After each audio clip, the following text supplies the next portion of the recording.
में कैलाश है जहाँ शिव शक्ति का वास है, वैसे ही नर्मदा के तीरे ये लघु कैलाश है जिसको शूलपाणेश्वर तीर्थ, हम सब शूलपाणेश्वर तीर्थ क्षेत्र में हैं। और ये शूलपाणेश्वर तीर्थ नर्मदा के पथ का ही नहीं, समूचे भूमंडल का सबसे असाधारण तीर्थ है। ये कैलाश के समतुल्य है। हम अपने कैलाश में हैं। जब सुबह देखोगे सूर्योदय काल के समय और दिन भर देखना, जैसे कैलाश की हिमालय की पर्वतमालाएं हैं, और जैसे कैलाश को देखने से आनंद और कैलाश में बैठने से जो आनंद की अनुभूति होती है, वैसे ही हमारे शूलपाणेश्वर इस दिव्य तीर्थ में भ्रमण करने से होती है। तो ये शूलपाणेश्वर तीर्थ कैलाश के समतुल्य है। दर्शन हुआ, आज भी है प्रामाणिकता। आज एकादशी है। यदि एकादशी का व्रत, यदि एकादशी का व्रत वो भी नर्मदा के पथ पर, घर में तो हम अकेले अकेले करते हैं, नर्मदा मैया है, सामूहिक रूप से आज देखो, गाँव को पानी देती है और वाक को योग बोलेगा, देखो, अरे तू नर्मदा के पथ पर प्राणी है, तू गाय और किस जगह पर मैं पानी नहीं पिला दूंगी। जो तीर्थ कैलाश के समतुल्य बताया गया, शूलपाणेश्वर की झाड़ियों में, आपने कभी गन्ना शूलपाणेश्वर के उस दिव्य तीर्थ में एकादशी सामूहिक रूप से आज हम बैठे हुए हैं। और यदि नर्मदा के तट पर एक एकादशी सामूहिक रूप से श्रेष्ठ साधक सत्य प्रेमी यदि एक एकादशी सामूहिक रूप से यदि व्रत का पारायण करता है, तो इस नर्मदा के तट पर एक अश्वमेध यज्ञ का समतुल्य बताया गया। सहस्त्र कोटि यज्ञ नहीं, अश्वमेध यज्ञ के समतुल्य बताया गया। यदि सहस्त्र जन भक्त प्रेमी एकादशी का व्रत सामूहिक रूप से यदि नर्मदा के पथ पर करते हैं, तो एक एकादशी का व्रत जो आज सुबह से लेके शाम तक आपने परिवार ने किया है, अश्वमेध यज्ञ के समान है। अपने जीवन में एकादशी का व्रत होती है, अन्यथा एकादशी नहीं होती। साधना के दौरान मिलेंगी 8 पुण्य फळले बहुत दिवस, एकादशी तुकोबाराय म्हणतात भाग्य उदयाचा ठसा झालो सन्मुख तो कैसा, लेकिन हमने सुबह भी बोला चरण रज पावलो। अरे व्रत हो, क्या किया था आपने पिछले जन्म में, जरूर आपने मोती दान किया व्रत में होगा। पवित्रता हो, व्रत में स्पष्टता हो, वास्तविकता हो, तो जीवन उतना ही सहज और जीवन उतना ही सफल तुम्हारा होगा। पवित्रता है। उपवास किया, व्रत किया, मतलब उस दिन हम परमात्मा के निकट का हमने हर क्षण हर पल एहसास किया। आपको मुलाकात हो गई और आपका जीवन धन्य हो जाएगा। हर सांस में, हर पल, हर पहर साधु के शब्द जब में हम उसका एहसास करते हैं, तो वो एहसास ही एहसास है तो फिर उपवास मी है। थोडं मराठीतून कीर्तन करतो, यदि हिंदी व्रत पहिले किया है, तो व्रत की प्राथमिकता ही है पवित्रता, वाणी की शुद्धि, मन की शुद्धि व्रत से हो जाती है। और जैसे ही मन की शुद्धि होगी, जैसे ही शुद्धि होगी मन वचन आने को आंखें आएगी, अरे पैदल चलेंगे, ठीक वैसे ही तुम्हारे कार्य सिद्ध अरे वो होंगे। हो रहा है माए बाप। जैसे ही शुद्धि आपकी हुई उम्र वैसे 60, ही 65, 70, 75, 80, अरे आप तो घर में भी बाथरूम में भी पवित्रता, स्पष्टता और वास्तविकता, यदि तुम्हारे जीवन में 3 चीज है, पवित्रता मन वचन कर्म की, पवित्रता, स्पष्टता और वास्तविकता यदि जीवन में है, ये 3 चीजें हैं, तो जितनी वास्तविकता होगी, जितनी पवित्रता होगी तुम्हारी कर्म किसकी में, कृपा है? वाणी में, हा जितनी मेहनती काही टाना टोना एका नामस्मरणा वाचून या संत साधू फक्त जगाच्या कल्याणासाठी येत असतात मायबाप. आज आपने देखा हवा नहीं आई थी, सहज हो इसके लिए वहाँ व्रत धूप है। हाँ, आपको नहीं समझेगा मायबाप, जीवन सफल हो मगर इसके उन्होंने लिए भगवान जी व्रत ने है। हवे से बात किया और हवा आने लगी। लेकिन ये चमत्कार तीन नहीं चीजों है, पर आधारित है। ये साक्षात्कार नहीं है, जादू नहीं है, हाँ, हम ये खुद से सामर्थ्य जरूर है पूछें। और वो सामर्थ्य भगवान के पास रहता है। ये साधना स्वयं से मिलाती है, जिसको परिक्रमण कहते हैं। इसलिए ये साधना कोई आप- साधारण साधना नहीं, जो भी साधना आज एकादशी व्रत है तो आत्मा और आप परमात्मा सबने के साक्षात्कार की बहुत सारी है। हरिपाठ किया दिन में, लेकिन अभंग, जिसे गौड़न, ये बारोट, साधना जो जिसको भी जीवन में गाना प्रवेश आपको की, जमता है, जिसको परिक्रमा कहते हैं, हाँ, नर्मदा तोपर्यंत परिक्रमा सांगतात कहते हैं। क्षण साधना है। भंगुर नाही भरवसा फार और ये सावध केवल थोडा दुनिया माया की असा. एकमात्र साधना काही है जो स्वयं का और परमात्मा का केवल साक्षात्कार ही नहीं कराती, ये वो साधना है जो हरि से साक्षात मिला देती है, परमात्मा ईश्वर से साक्षात मिला देती है। केवल साक्षात्कार ही नहीं, स्वयं से मिलना है, चलो नर्मदा के पथ। परमात्मा ईश्वर से मिलना है, चलो नर्मदा के पथ। ये साधना केवल साक्षात्कार ही नहीं कराती, ये साधना साक्षात परमात्मा ईश्वर से हमें मिला देती है। नित्य भोरी सारखं ये साधना जीवन को दिशा देती है। भजन करा सारखं. दुनिया के अंदर एक परिक्रमा, एक भजनाशिवाय ऐसी साधना है जो मूल आधार शक्तियों का परिचय कराती है, जो जीव जगत का आधार है। उन मूल आधार शक्तियों का साक्षात्कार कराना, उन मूल आधार शक्तियों का सामर्थ्य को ये साधना प्रकट करती है। ये साधना प्रारब्ध को काट देती है। प्रारब्ध को काटने वाली कोई साधना नहीं। प्रारब्ध मतलब पूर्व में किया गया संचित कर्म, वो प्रारब्ध है।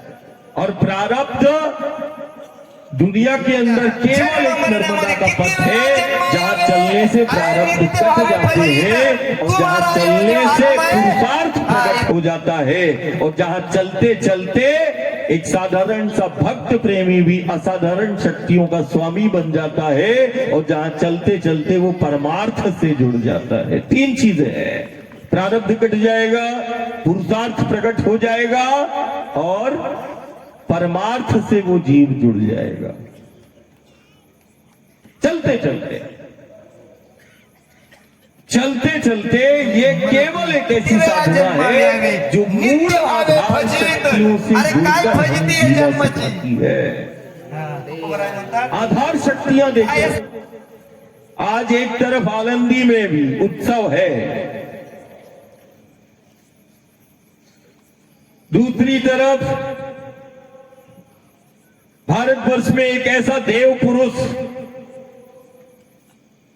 वन में इन्हीं पर्वतमालाओं में प्रकट हुआ जिसको बिरसा मुंडा के नाम से यहाँ एसी नहीं रहती माया. आज देश ही नहीं दुनिया जानती है। इतनी गंदी जगह है. देखें उनके एक चरित्र को। गंदी जगह में तुम हम पैदा हुए. यदि परमात्मा ईश्वर को देखा और हमने यदि महसूस किया तो माता के अगर रूप में, पिता के दोबारा रूप में, गुरु आपको के रूप छुटकारा पाने का में, है, या उन दोबारा महापुरुषों अगर के आपको रूप ये में कि हाँ ऐसा भगवान भी होगा।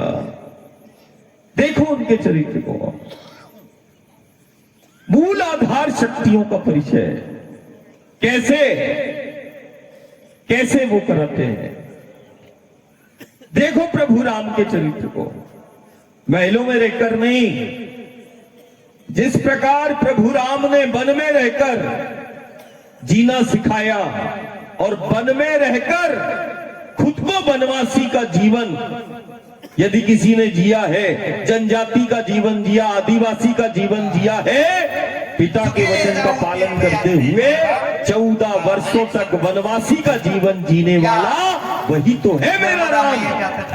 प्रमाण है 14 वर्षों तक वनवासी का जीवन जीकर दुनिया को बता दिया, वनों में रहकर जीना सिखा दिया, और वनों में भ्रमण, महलों से धन और बल को लेकर नहीं निकले राम, ध्यान रखना, पिता के एक वचन पर निकले हैं राम।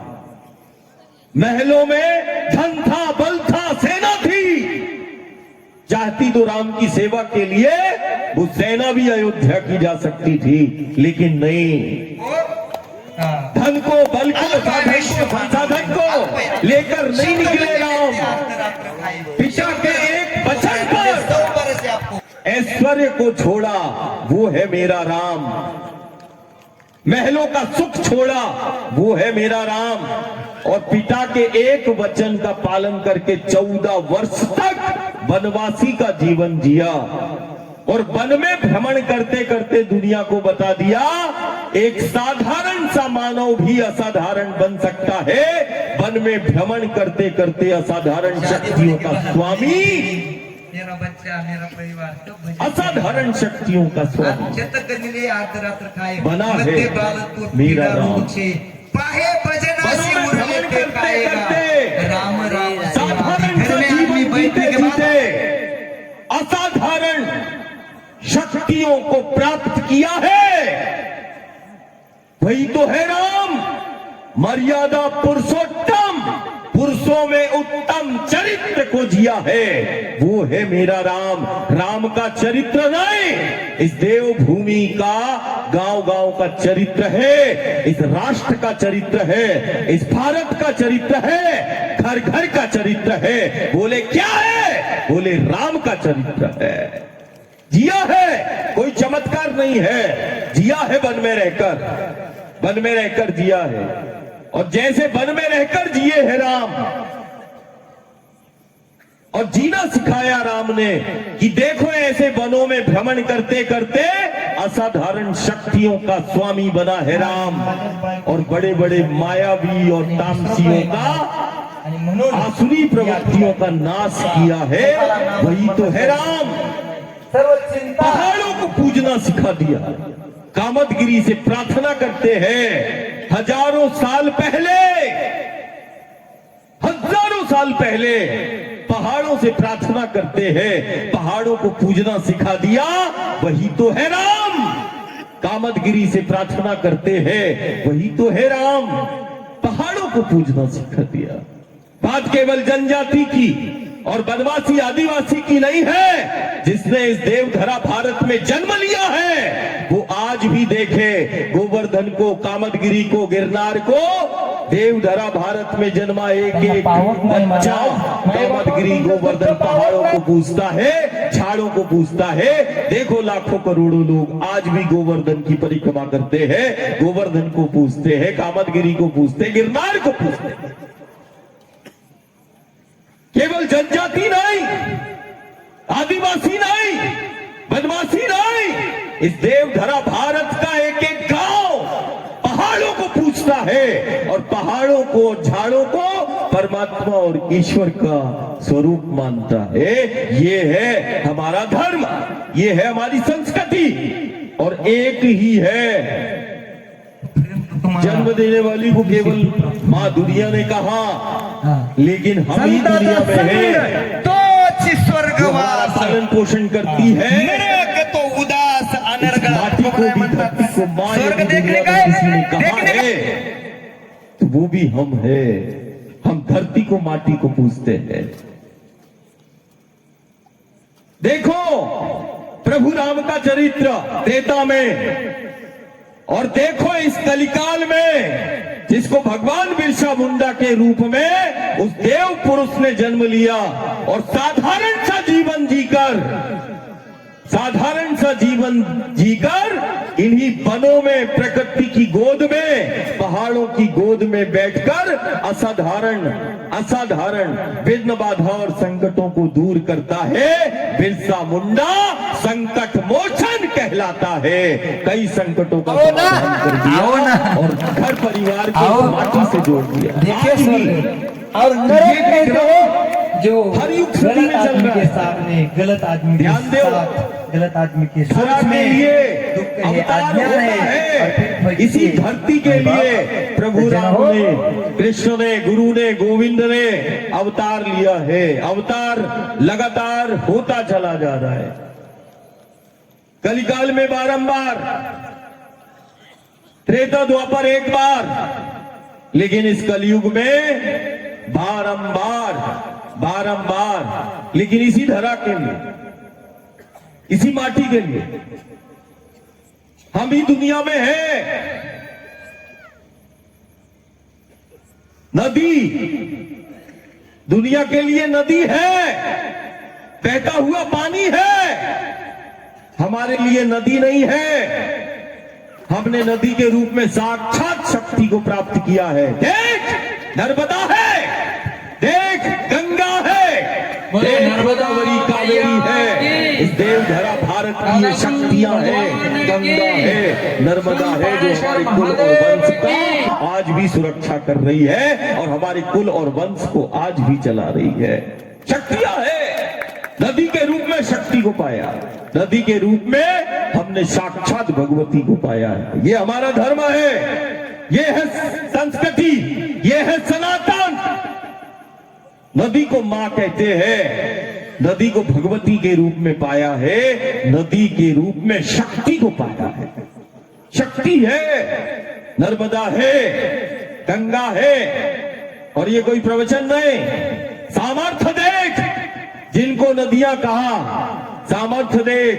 5 वर्ष हो गए, जैसे बच्चा माँ के आंचल से आहार लेता है तो दुनिया क्या बोलती है, जो माँ के आंचल से आहार लिया वही उसके जीवन का आधार उस बच्चे का बन गया। ये दुनिया कह रही है, कोई चमत्कार। जैसे बच्चे का जन्म होता है,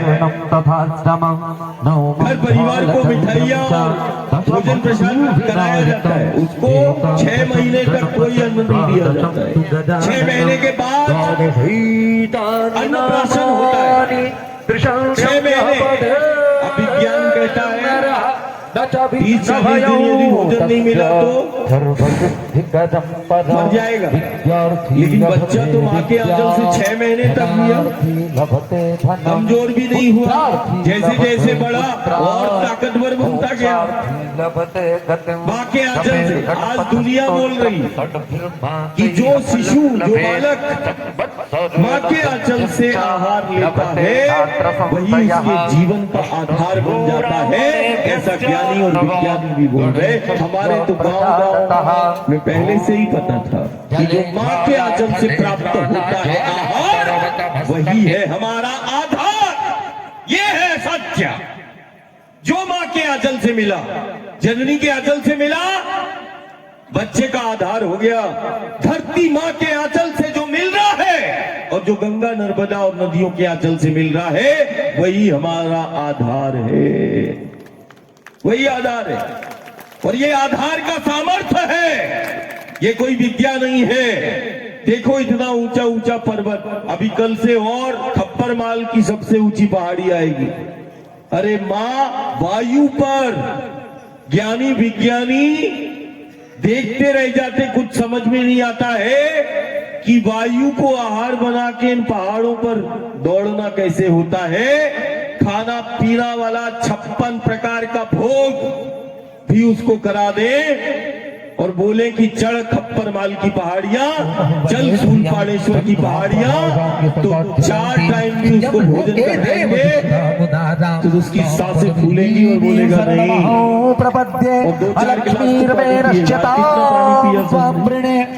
एक कमंडल कितना 2 कमंडल। और फिर देखो रस्ते रस्ते में मैया कितना व्यवस्था करती भाई, 56 प्रकार का भोग। थोड़ा आतू ना। और 56 प्रकार के भोग के साथ एक गांव देखो, मैं उसको कई वर्षों से देख रहा हूं बिना किसी बोले। ये गांव देखो, घर देखो, ये अपना सर्वस्व, उनके अंदर कोई चिंता नहीं। बोले दादा के साथ कितना, बोले हजारों लोग आ रहे हैं। देखो तुम्हें जैसे घर परिवार भी इतना नहीं करता जितना नर्मदा के तट के वो गांव घर परिवार कर रहे हैं। तुम्हें देखो आज दूध भी पिलाया होगा, पिया? आज दूध पिया नहीं पिया? मैया दूध पिलावत है ना।